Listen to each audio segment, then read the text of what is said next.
Let's dive into this cinematic masterpiece where apparently everyone's inner psycho gets a free pass for a night of chaos and mayhem. Lovely, isn't it? So in this delightful flick, we witness a bunch of folks doing what humans do best: killing, assaulting, and burning stuff. Because why not? It's just another day in paradise. In the distant past of 2014, both the Republican and Democratic parties decided to take a vacation, leaving room for a new kid on the block, the new founding fathers of America. They're led by the oh-so-charming President Bracken, who, in his infinite wisdom, came up with a little something called the Purge. You know, just your typical annual event where you can let loose and go wild. No rules, no consequences. Sounds like a dream, doesn't it? Fast forward to the oh-so-advanced year of 2022, and voila! Thanks to this brilliant purge idea, the good old US of A has magically become a crime-free utopia. Unemployment? What's that? It's at a cozy 1%, folks. How, you ask? Well, because apparently, letting people kill each other for funsies is the secret recipe for a prosperous society. Who would have thought? Now, let's meet our protagonist, James Sandin, the epitome of suburban bliss. He's all about that purge life, proudly sporting his blue flower like it's some badge of honor. Because nothing says, "I support legalized murder," quite like a floral accessory, right? James and his perfect little family, complete with a rebellious daughter and a son who's way too attached to his creepy robot toy, are gearing up for the big night. Lockdown mode activated. Metal doors, check. Windows sealed tighter than a vacuum-packed pickle jar, check. And of course, can't forget the trusty gun for that extra sense of security. Ah, family bonding at its finest. As the clock ticks closer to purge o'clock, the Sandins cozy up in front of the TV like it's family movie night. Because what better way to bond than watching society unravel into chaos and bloodshed? And just when you think things couldn't get any more absurd, we get a rundown of the purge rules. Class 4 weapons and below. Totally fair game. Anything higher? Not so much. Oh, and let's not forget, if you're a big-shot government official, you're basically untouchable. Because equality. Am I right? Finally, the moment we've all been waiting for. The siren blares, signaling the official start of the purge. Cue the cheers and applause, folks. It's time for some good old-fashioned murder and mayhem. But hey, don't worry about the Sandins. Daddy James assures his kids that since they're living in their fancy gated community, they're as safe as can be. Because who needs empathy when you've got high walls and security cameras? Oh, and poor Charlie, the voice of reason in this sea of madness. He's not too thrilled about the whole "let's slaughter each other" thing. But hey, Daddy James has a simple explanation. It's just people letting off steam. Nothing says healthy coping mechanisms like a little homicide. So, after the thrilling family dinner of "let's lock ourselves in and hope we survive," everyone disperses to their respective corners of the house.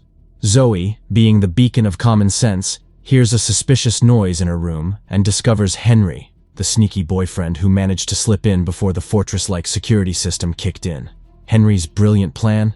Convince Zoe's dad that their relationship is totally kosher, because nothing screams perfect timing like the one night when all crime is legal. Meanwhile, the rest of the gang is chilling out like it's just another evening in Pleasantville. Charlie, bless his little heart, is busy playing with his robot pal, Timmy, who's apparently moonlighting as the family's surveillance system. But wait, plot twist alert. Charlie's not just playing with his toy. He's using it to spy on the neighborhood like some pint-sized James Bond. And wouldn't you know it, he spots some drama unfolding outside their very doorstep. A man in distress. A damsel, well, sort of, in distress. Classic purge night entertainment. Naturally, Charlie, being the poster child for let's make bad decisions, decides to play the hero and lets Mr. Distressed Stranger into their fortified fortress. Smooth move, Charlie. Smooth move. Meanwhile, Henry's on a mission to have a little heart-to-heart with Daddy James about his undying love for Zoe. Because nothing says romantic gesture like interrupting a potential bloodbath. Cue the dramatic music as James realizes his precious metal fortress has been breached, and he dashes to reseal the perimeter. But alas, it's too late.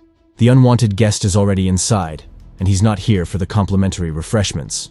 In a shocking turn of events, Henry decides to play the role of star-crossed lover turned murderous psycho and takes aim at Daddy James.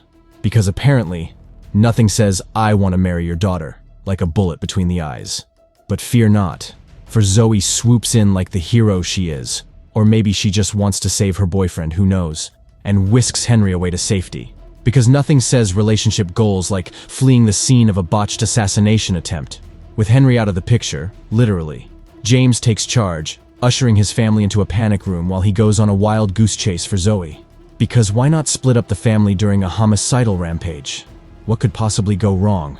Meanwhile, Charlie's playing detective with his trusty sidekick, Timmy the robot. Together, they track down Mr. Distressed Stranger, who's hiding out like it's a game of hide-and-seek gone horribly wrong. But just when you think things couldn't get any more absurd, a gang of masked miscreants decides to crash the party, demanding the head of Mr. Distressed Stranger on a platter, because nothing says neighborly visit like a bunch of armed lunatics threatening to turn your home into a war zone. As if things weren't chaotic enough, the power conveniently decides to take a vacation, plunging the house into darkness. Because why not add a little ambiance to the impending bloodbath? James, ever the master of brilliant plans, decides their best bet is to shove Mr. Distressed Stranger out into the waiting arms of the bloodthirsty mob. But of course, Charlie's not too keen on the idea of sacrificing a fellow human being for the greater good. So, while James and Mary go on their little manhunt, Charlie plays his own game of cat and mouse with Mr. Distressed Stranger, guiding him to safety like some twisted version of Hansel and Gretel. Because nothing says bonding experience like evading a homicidal mob together, right? Well, after a heartwarming moment with Timmy, our hero finally decides to explore the cozy confines of the panic room. Because nothing says thank you like a nod to a surveillance gadget. But wait, plot twist. The Purge party planner, aka the leader, decides to drop by for a little chat at the front door. They exchange pleasantries through a convenient peephole, while James tries to explain that they're not exactly hosting a tea party for the stranger. But oh no, the leader's got a solution straight out of the mobster playbook. He shoots one of his own guys to prove he doesn't have much time to wait. Classic negotiation tactics. James, ever the family man, goes on a frantic search for the stranger. Lo and behold, he stumbles into Charlie's room just in time for a classic Mexican standoff. Guns, threats, the whole shebang. It's like a dysfunctional family reunion. In a stroke of genius, Mary joins the party and helps James wrangle the unruly guest. But surprise, surprise, the stranger's got a few tricks up his sleeve, and suddenly it's a full-blown wrestling match. Because why resolve conflicts with words when you have bullets? And just when you thought things couldn't get any worse, the Purge posse busts out the big guns, literally, and crashes the party with their fancy equipment. James, being the responsible parent that he is, hands Charlie a gun and sends him off to play Rambo in the basement while he gears up for his own action movie moment. Zoe's hiding in her room, Mary's fighting off tickle attacks from the Purge cheerleading squad, and the stranger's trying to pull a Houdini act on his chair. But hold on to your hats, folks, because the Purge parade has arrived. It's a carnival of chaos as James takes on the role of one-man army and starts thinning out the herd. But just when victory seems within reach, the leader crashes the party with a stabby surprise. As James lies on the ground contemplating his life choices, the leader decides to add insult to injury by giving him a farewell smooch. Because nothing says, thank you for your service, like a kiss from your mortal enemy. Meanwhile, Charlie's glued to the surveillance footage like it's the latest blockbuster. And what does he see? Oh, just a casual neighborhood watch intervention, as Grace and her posse decide to join the party and take out the trash. But wait, there's more. Mary gets caught in a life-or-death game of tag with a couple of Purge enthusiasts. Just as things are about to get messy, the cavalry arrives in the form of Mr. and Mrs. Halverson. Because who needs superheroes when you have nosy neighbors with itchy trigger fingers? But before you can say happy ending, the leader crashes the party one last time. Cue dramatic entrance, menacing monologue, and a bullet to the brain courtesy of Zoe, the unexpected hero of our little saga. Well, isn't this just the picture-perfect family gathering?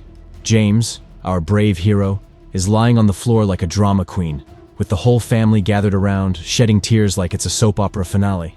And just when you think things couldn't get any more melodramatic, in come the neighbors, ready to crash the pity party. But oh, plot twist. Turns out these friendly neighborhood folks aren't here to offer condolences. No, sir. They're here on a mission, to rid themselves of the green-eyed monster called jealousy by offing the Sandins. Because who needs therapy when you can just kill your problems, right? So, they do what any sane group of jealous neighbors would do. Tie up the grieving family with duct tape and start plotting their demise. But hold on to your hats, folks, because just when it seems like it's curtains for the Sandins, Our trusty stranger swoops in like a guardian angel. He's armed, he's dangerous, and he's here to save the day. Talk about a plot twist. With Mr. Halverson out of the picture and Grace sweating bullets, the neighbors find themselves on the receiving end of some much-needed karma. But instead of wrapping up the party with a bow, Mary decides to play judge, jury, and executioner by keeping them hostage until the purge is officially over. Because nothing says, let's resolve our differences, like a hostage situation. Fast forward to the most awkward dinner party in history, where the Sandines and their unwelcome guests sit in silence, contemplating their life choices. Charlie and Zoe are bawling their eyes out, clutching onto dear old Dad's hand like it's a lifeline, while Mary's busy playing bodyguard with a rifle. But wait, there's more. Grace, in a moment of sheer brilliance, decides to try her luck and grab the rifle from Mary's hands. Bad move, Grace. Mary's had enough of this nonsense and decides to teach her a lesson with a swift punch to the face, because nothing says don't mess with Mama Bear like a broken nose. Finally, as the sirens signal the end of the purge, Mary kicks her unwanted guest to the curb, thanking the stranger for his unsolicited heroics. And just like that, the Sandins are left to survey the aftermath, a house full of dead bodies and a newfound sense of family bonding. Isn't life grand? And the moral of the story is, actually, I got nothing.